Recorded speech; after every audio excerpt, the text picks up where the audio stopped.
Masih juga ada Mbak Rustika Herlambang dan di lapangan ada Mbak Imelda Sari, ini dari tim pemenangan Agus Silvi. Sebelum saya ke Mbak Imelda, kita ingin lihat dulu ini ada data terkini di tahun 2017. Datanya bukan yang ini ya, ada 2 bulan terakhir 2017 bagaimana sentimen positif dan negatif. Kalau kita berbicara soal Agus Silvi, berapa banyak sentimen positif dan negatifnya selama tahun 2017 ini? Ada 32%. Sebenarnya isu sentimen negatif itu menjadi besar karena ada isu penyadapan kemarin. Sebelumnya Agus Silvi itu relatif dia tidak pernah di atas 30% gitu. Dia selalu di bawah 30%. Tapi untuk negatifnya ya? Untuk negatifnya. Namun karena isu penyadapan itu begitu masif dan ternyata itu memberikan sentimen negatif kepada Agus Silvi begitu. Dan ini dilihat di sini ada Susilo Bambang Yudhoyono juga dalam top personnya. Betul. Itu mempengaruhi sentimen negatif dalam Agus Silvi sendiri? Ya, karena sebenarnya ini adalah bicara tentang framing media. Ketika kita bicara mengenai Pilkada DKI, seharusnya Agus Harimurti itu menjadi bintang utamanya gitu loh. Namun ketika kita melihat bahwa orang yang paling banyak memberikan pernyataan terkait Agus itu adalah Susilo Bambang Yudhoyono, maka media memframing bahwa ini sebenarnya yang mau maju itu Susilo Bambang Yudhoyono atau Agus Harimurti, karena kenapa yang diberi panggung lebih besar malah Susilo Bambang Yudhoyono ketimbang Agus Harimurti.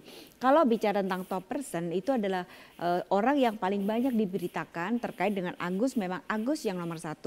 Namun kalau kita bicara tentang orang yang paling banyak memberikan pernyataan tentang Agus itu ternyata Susilo Bambang Yudhoyono, dan itu terjadi dalam 1 minggu terakhir ini. Oke, jadi influencernya untuk Agus Yudhoyono sendiri. Nah, Mbak Imelda, tadi Anda mendengar ini ada penjelasan dari Mbak Rustika Herlambang, Direktur Komunikasi Indonesia Indikator. Kalau misalnya kita lihat di sini katanya memang dikatakan justru ada pengaruh yang memberikan sentimen negatif begitu dari Susilo Bambang Yudhoyono kepada Agus Yudhoyono. Tanggapan Anda bagaimana? Ya.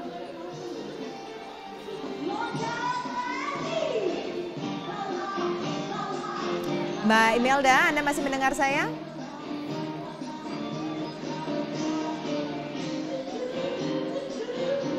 Iya.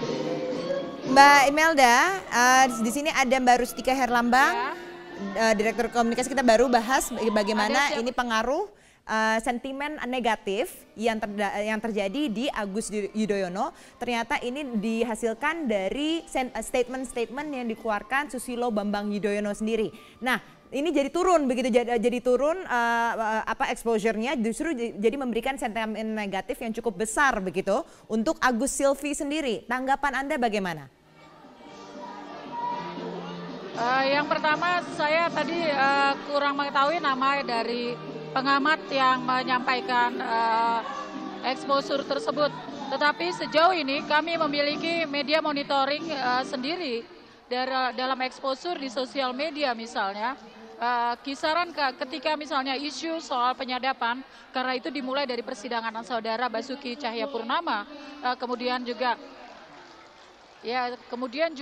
ketika itu adalah kuasa hukum dari saudara Basuki Cahayapurnama juga ketika itu melakukan menyebut-nyebut pasangan calon nomor 1, kemudian menyebut-nyebut nama SBY, kemudian Pak SBY melakukan respon atas yang disebut-sebut dengan adanya komunikasi antara Pak SBY dengan Pak Ma'ruf Amin. Oleh karena itu, respon tersebut dilakukan untuk segera mengklarifikasi, karena persidangan tersebut juga digunakan untuk panggung politik oleh kuasa hukum dari saudara Basuki Cahayapurnama dan juga saudara Basuki Cahayapurnama sendiri. Sehingga dari media monitoring kami sendiri, tentu kami harus tunjukkan bahwa hal tersebut tidak benar, bahwa sentimen positif kepada Agus Yudhoyono itu hingga kini masih di atas 60% sampai dengan 70%. Sementara pasangan calon lainnya saya tahu sentimen positifnya di bawah itu, dan seringkali memang meskipun tinggi percakapannya tapi sentimen negatifnya di bawah tersebut. Andini. Ya, coba Mbak Rustika, kalau tadi dikatakan juga sebenarnya memiliki data yang berbeda. Apakah juga ini ada perbedaan data kok dari Indonesia Indikator? Enggak, jadi sebenarnya kita bicara tentang data adalah datanya berapa banyak dan dari mana saja. Kebetulan kita mengambil datanya dari seluruh media online yang ada di Indonesia, ada sekitar 780 media online dan kemudian kita memilih. Tapi bahwa apa yang disampaikan oleh media monitoringnya dari kelompoknya SBY juga tidak salah, bahwa mereka memiliki sentimen positif sebesar 60%, di atas 60 bahkan 70% gitu. Jadi sebenarnya memang sentimen positif kalau kita biasanya mengukur positif dan kemudian netral gitu. Dan kalau dihitung memang hampir 70%, jadi 68% masih selama 2017 itu selama memang di atas 2017 itu. Dan ya. kalau misalnya kita bicara sosial media begitu, bagaimana apa sentimen negatif positifnya untuk pasangan Agus Silvi? Ya, kalau kita lihat pasangan di sosial media, dia juga paling kecil sekitar 24%. Jadi kalau kita bicara tentang sentimen yang di luar negatif, kita anggap aja netral itu bagian dari positif, maka masih ada 74% gitu yang positif gitu. Nah, itulah yang terjadi. Kalau kita sebenarnya tidak ada bedanya dengan apa yang di sana, karena saya hanya menyebutkan sentimen negatifnya sebesar ini, dan sebenarnya itu agak naik karena ada pengaruh isu tentang penyadapan. Oke. Gitu. Nah, Mbak Imelda, tapi kalau kita lihat begini bicara negatif positif, tapi exposure-nya di sini lebih kecil begitu untuk Agus Silvi dibandingkan dua pasangan calon lainnya. Bahkan untuk Anies Sandi saja masih lebih tinggi mereka begitu di sini. Dan kalau tanggapan Anda bagaimana? Ini udah akhir-akhir di masa kampanye, apa kira-kira manuver yang akan dilakukan supaya mungkin Agus Silvi lebih banyak dibicarakan di media?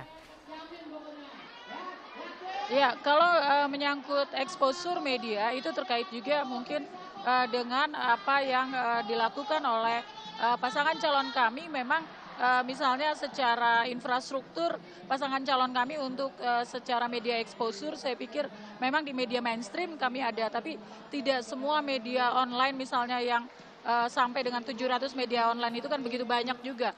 Kita juga harus pilih-pilih. Kalau media mainstream yang biasa di 10 besar misalnya media online, dia juga cukup positif, kemudian juga di media cetak dan di media televisi. Itu yang kami bisa monitoring setiap harinya. Kemudian juga di media sosmed, itu juga yang kami lakukan. Dalam kampanye terakhir sekarang ini, insya Allah meskipun misalnya di media, dan kami tahu juga media juga ada yang melakukan misalnya framing dengan agenda settingnya masing-masing, maka pasangan calon kami misalnya ketika mereka melakukan gerilya bertemu dengan masyarakat langsung, itu juga secara grafis gradasinya itu naik juga. Dan itu yang saat ini menjadi catatan kami, misalnya masyarakat yang terus bertemu dengan Mas Agus itu luar biasa, misalnya dari sisi kehangatan, kemudian juga sambutan dari masyarakat. Berbeda misalnya dengan pasangan calon lainnya yang misalnya jarang sekali muncul, datang dan hadir ke masyarakat. Itu yang telah dilakukan pasangan calon kami hingga kini, misalnya catatan kami ada sekitar di atas 300.000 yang bertemu langsung selama gerilya. Andini. Baik, Mbak Imelda, kalau kita lihat di sini tadi kita bahas sudah dari sosial media dan juga dari media online, mainstream media begitu. Dilihat di sini Agus juga sampai 2017 Februari ini pun masih lebih kecil bahkan ini dibandingkan Anies Sandi, sempat head to head begitu dengan Anies Sandi pada bulan Januari. Dan kalau dikatakan melihat dari pengalaman pilkada, kemudian juga pilpres juga ya, kemudian juga pemilu Amerika Serikat, yang paling leading inilah yang kemungkinan besar akan menang dalam 3 bulan terakhir begitu Mbak Rustika. Nah, kalau dilihat hal ini seperti ini, tanggapan Anda bagaimana? Pasangan Agus Silvi itu justru paling kecil dilihatnya di sini. Jadi kemungkinan likability-nya untuk memenangkan semakin kecil. Tanggapan Anda? Kalau dari sisi likability, saya pikir salah dengan keliru sekali kalau mengatakan likability-nya justru kecil.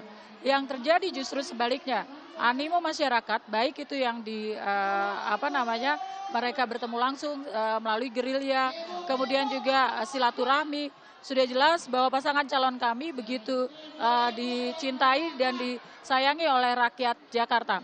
Berbeda sekali dengan misalnya pasangan calon lain yang justru menghindar bertemu dengan masyarakat itu sendiri. Jadi yang menjadi patokan kami bukan hanya pada 3 bulan ini secara survei bagus, kemudian pada saat yang terakhir ini ada perbedaan hasil survei. Ya mungkin saja ada perbedaan juga, misalnya dari sisi responden yang saya belum tahu respondennya yang berbeda dari untuk pasangan calon lainnya. Tetapi yang menjadi catatan kami adalah kami yakin betul bahwa pasangan calon kami akan leading pada pencoblosan tanggal 15 Februari nanti, Andini. Mbak Imelda ditahan dulu, kita harus break. Live event Pilkada DKI Jakarta akan kembali setelah jeda pariwara berikut ini.